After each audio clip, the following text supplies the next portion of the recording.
السلام عليكم ورحمة الله وبركاته. أنا waxaan doonay bas inaan ka hadlo in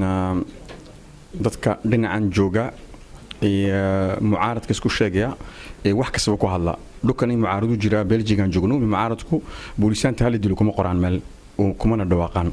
madaxweynaha hal dilo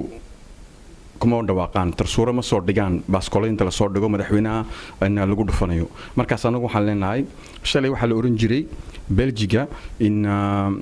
Belgique waxa la oran jiray in way kala go'an yihiin way kala jajaban yihiin oo way haystaan maanta waan isku nimanay waan wala sheekaysanay waxaan isku heshiinay in maanta waxa ka dambaysa inaan hadii toolo ninka soo wax khalada ama ay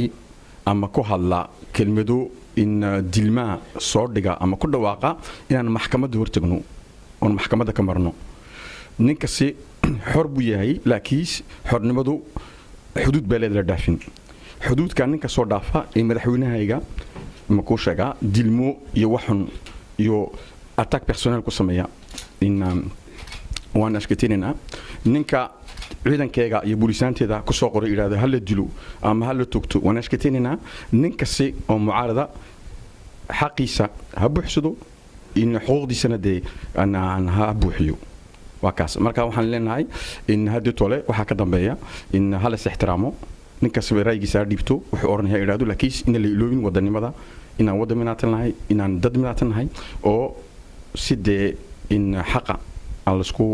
سكول شاكستو وهذه جرتنا من ديمقراطية لقنا لقوا الحلو. السلام عليكم ورحمة الله وبركاته.